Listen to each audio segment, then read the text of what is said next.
का एक अंग है जो मुस्लिम समाज है।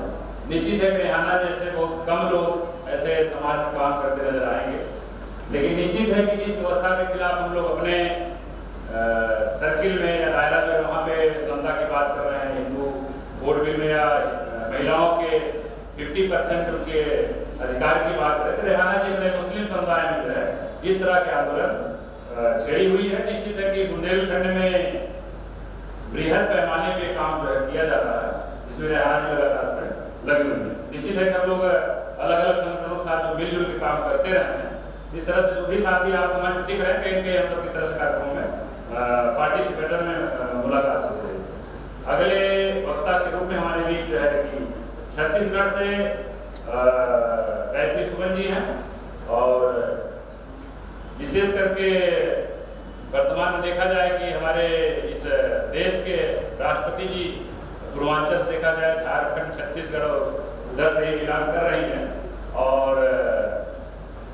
छत्तीसगढ़, झारखंड या हम उड़ीसा के साथ साथ बंगाल का बॉर्डर अगर पकड़े, क्या स्थिति है समाज की, निश्चित है उससे गायत्री सुमन जी विस्तार से अपनी बात रखेंगी। हम चाहते हैं आए और इस विषय पर दूसरी जो है गायत्री सुमन। सबको जय हिंद। जैसे कि बहुत सारे हमारे वक्ता साथियों ने बताया कि हिंदू वोट बिल क्या था, उसके संघर्ष क्या थे, और उसके संघर्ष के बाद के संघर्ष क्या है, और अभी तक जो संघर्ष चल रहा है उसके बारे में। तो मैं जो कितनी सत्ता है और जो जातिवाद है उसके ऊपर कुछ बोलना चाहूँगी कि आप सब जानते हैं कि हमारे देश में बहुत सारे धर्म हैं और बहुत सारी जातियाँ हैं, और सबसे ज़्यादा जातियाँ हैं वो अनुसूचित जाति और आदिवासी हैं। पर हमारे दिमाग में कैसे जातिवाद को भरा गया है, या फिर हमने अपने अंदर पाल लिया है कि अगर अनुसूचित जाति में भी इतनी सारी जातियाँ हैं तो सेम कास्ट में ही शादी करेंगे, अगर दूसरे कास्ट में शादी करेंगे तो क्या होगा, सामाजिक बहिष्कार होगा, आपको समाज से बेदखल कर दिया जाएगा। और जो समाज के जो ठेकेदार हैं, जो नेता लोग हैं, जो राजनीतिक नेता लोग हैं, मीटिंग करेंगे, बैठक करेंगे और आपको दंडित करेंगे कि आप इतना पैसा कटाइए और उसके बाद आप समाज में शामिल होइए। ये मैं गैर दलितों में नहीं कह रही, ये मैं दलित और आदिवासी में ही कह रही हूँ। जो प्रैक्टिकल जो हमारे बीच में देखने को मिलता है मैं वो बोल रही हूँ। सामाजिक बहिष्कार का कारण क्या रहता है, इंटरकास्ट मैरिज, इंटर धर्म मैरिज, या कुछ ज़्यादातर यही मैटर है कि इंटरकास्ट मैरिज कर दी, इंटरकास्ट मैरिज किया है, भाग्य शादी की है, लव मैरिज किया है, उनका सामाजिक बहिष्कार और इतना पैसा अर्थदंड लगा दो उसके ऊपर और उनको फिर समाज में शामिल करें। अब वो पैसा कहाँ जाता है, उसका क्या यूटिलाइज होता है, ये कहीं नहीं पता। सेम आदिवासियों में भी यही स्थिति है। चूँकि हम अभी छत्तीसगढ़ में हम PIL करने वाले हैं, हमारा रिसर्च चल रहा है, हम PIL करने वाले हैं कि सामाजिक बहिष्कार के ऊपर भी एक कानून बने, तो जबरदस्ती किसी को क्रिटिसाइज करने के लिए समाज से बेदखल कर दिया जाता है या फिर उसका मुद्दा पानी बंद कर दिया जाता है, तो उसके लिए सजा का प्रावधान है। पर ये तो कानून की बात है, ये बाबा साहब ने और बाबा साहब के पहले भी इतने सारे लोगों ने संघर्ष किया है जो स्थिति यहाँ तक पहुँची। पर जब तक हम खुद से अपनी बेटियों को उसकी जो संपत्ति है उसमें हक नहीं देंगे, क्या होता है जब पिता की मृत्यु हो जाती है तो बेटियों को केस लाना पड़ता है। जब फावती नामांतरण होता है तो तहसीलदार की मजबूरी में, क्योंकि कानून कहता है कि वो सभी बेटों और बेटियों के नाम से फावती रजिस्टर्ड करे, उसको तो बत्ती पड़ती है वो करता है। लेकिन अगर नहीं किया तो कैसे, अगर वो करना चाहता है तो क्या नहीं कर सकता है, वसीयत करके नहीं जा सकता है कि मेरी बेटियों को भी मिलेगा, बोल के भी तो जा सकते हैं। लेकिन हमारे दिमाग में ही नहीं है ना, हम वो चीज़ करना ही नहीं चाहते। वो मैं करने के बाद वो जोर निपटना है उनके। अब चलिए फावती नामांतरण हो गया, बेटों और बेटियों के नाम से फावती दर्ज हो गई, तो क्या हम लेते हैं अपनी अधिकार को, हम अपने अधिकार को लेते हैं? नहीं लेते। हम आज भी अपने भाइयों के नाम से छोड़ देते हैं। उसके बदले हमको बाद में भी कुछ नहीं मिलता और पहले भी कुछ नहीं मिलता। ये कहा जाता है कि आपका जिंदगी भर में आपका भाई रहूंगा, आपका हर समस्या में आपका साथ दूंगा, ये कहते हैं। लेकिन क्या ऐसा होता है? प्रैक्टिकल नहीं होता। फिर भी हम दे देते हैं, इतने हम मानवतावादी होते हैं महिलाएं कि हम दे देते हैं। दूसरा चीज जो सामाजिक बहिष्कार की मैं जो बात कह रही हूँ, जो कानूनों की मैं बात कह रही हूँ, हम देखते हैं इतने सारे एप्लीकेशन लगाएंगे, हम एट्रोसिटी के केसेस में थाने जाएंगे, आंदोलन करेंगे, रजिस्टर्ड नहीं होगा। रजिस्टर्ड होगा ही नहीं जब तक बड़ा वाला क्राइम नहीं होगा। साधारण गाली पे तो होगा ही नहीं जब तक आप हीनियस क्राइम नहीं होगा तब तक एट्रोसिटी एक्ट में। और उसमें भी इतने सारे लिमिटेशन बना दिए गए हैं, इतने सारे संशोधन हो गए हैं, सुप्रीम कोर्ट तक का बहुत सारा संशोधन आया है। उसके बावजूद हम संघर्ष करते रहते हैं, बताते रहते हैं कि नहीं मेरे साथ इसीलिए ये हुआ, ये घटना मैं इस राष्ट्र की हूँ इसीलिए मेरे साथ नहीं हुआ, फिर भी रजिस्टर्ड नहीं होता। और हमारे यहाँ छत्तीसगढ़ में बड़ा अच्छा खेल चल रहा है कि धारा 4 कहता है कि हम जो पुलिस वाला है वो रजिस्टर्ड नहीं करता है तो उसके ऊपर हम एक्शन लेते हैं। एक तो एक्शन किस माध्यम से वो स्पष्ट नहीं है कानून में। अगर हम हाईकोर्ट डायरेक्ट जाए तो हम पुलिस वाले के ऊपर कार्रवाई के लिए परमिशन, उसके बाद फिर होगा परमिशन भी मिलेगी।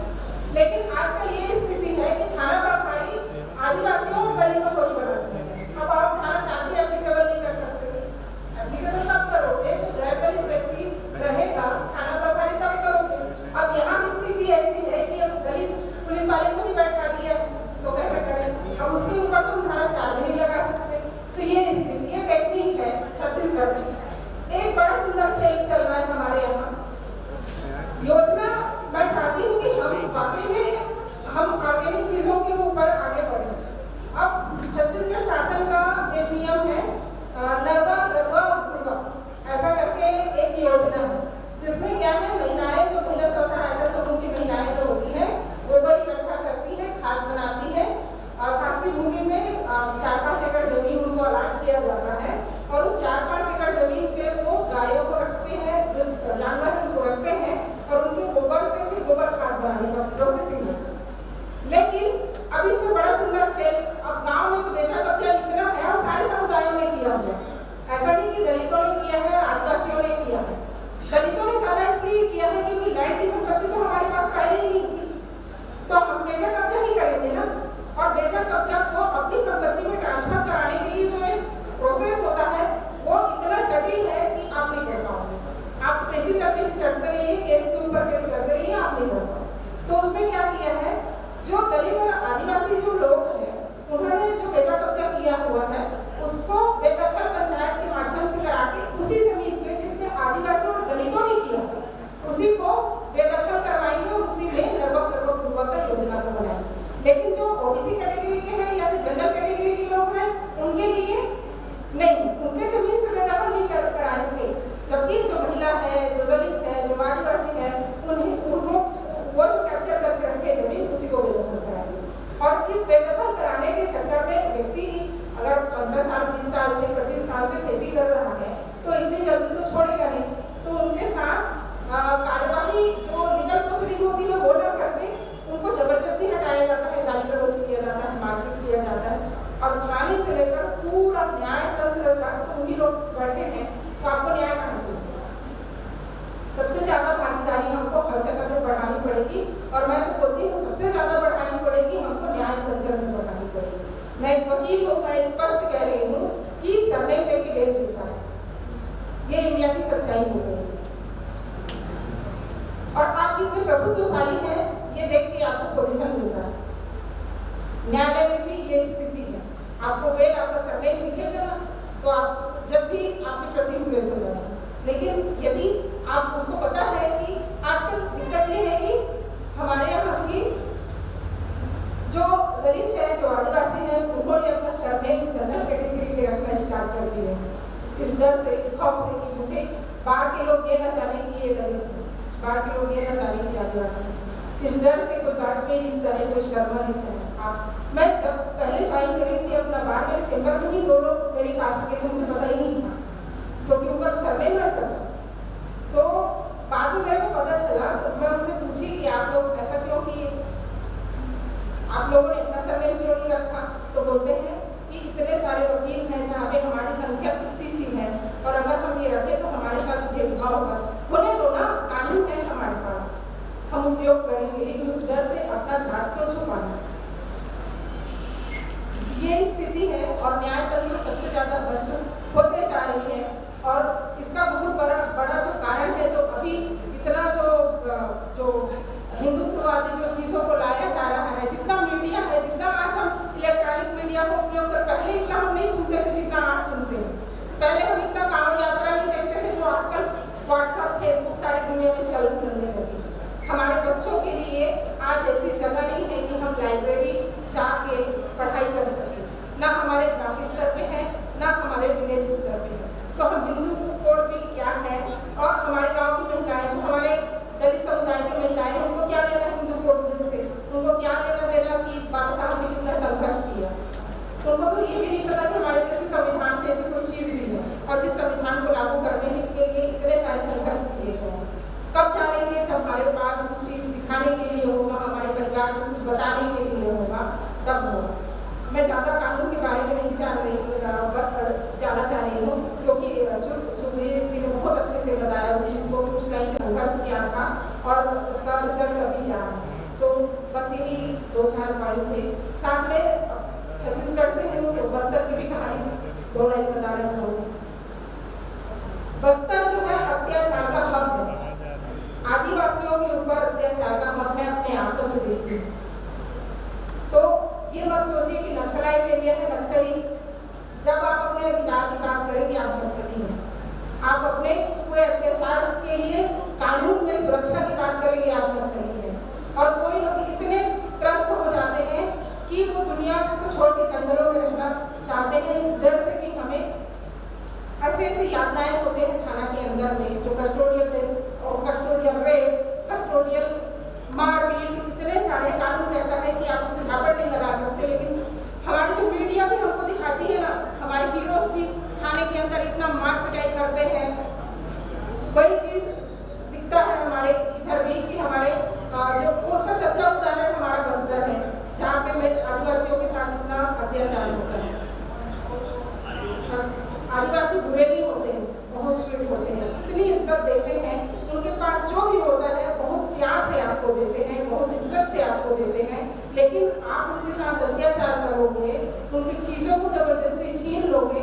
आर्मी के लोग ऐसे अत्याचार में सुनी हूँ, रात भर उनके साथ में रहती हूँ तो बताते हैं उनके घर में चावल की जो डब्बे होते हैं ना, उसके अंदर वो छुपा के, अगर मान लो कोई पायल रखा है, कोई कुछ कीमती चीज़ को रखा है, उसको तक टटोल के निकाल के ले जाते हैं। अब इससे घटिया चीज़ क्या हो सकती है। उनके पास क्या है, थोड़ा सा जगह, 2-4 बकरियां, मुर्गी और बिना लाइट के जीना। आप कल्पना कर सकते हैं कि आप दिन और रात, आप रात भर हर दिन दिए के नीचे जिएंगे, कल्पना कर सकते हैं। यहाँ 1 घंटे एसी ना चले तो हमारी सांस फूलने लगती है, पर वो लोग बिना एसी के, बिना पंखे के, बिना बिजली के आज भी जीते हैं। मैं उनके साथ में रही हूँ, उनके साथ में जी, उनके साथ में खाई, फिर भी उनकी इज्जत इतना देंगे कि आपको जितना आपको अपने घर में नहीं मिलेगा। और कह देते हैं कि छत्तीसगढ़ में नक्सली है, कोई नक्सली नहीं। नक्सलाइट जैसे पुलिस वालों ने जबरदस्ती उनको नक्सली बनाया। अभी देखिए 121 आदिवासी जो है बाइज्जत बनी हुई है, और इतने हर घर से, एक रिसर्च है किसी एनजीओ का कि हर घर से 2 व्यक्ति आपको जेल में मिलेंगे, चाहे वो लड़की हो चाहे लड़का हो। वहाँ की फर्टिलिटी रेट कम होते जा रही है बस्तर। तो ये कुछ तथ्य थे जो मैं आपके सामने रखी। अगर किसी को बुरा लगा हो तो सॉरी, और मैं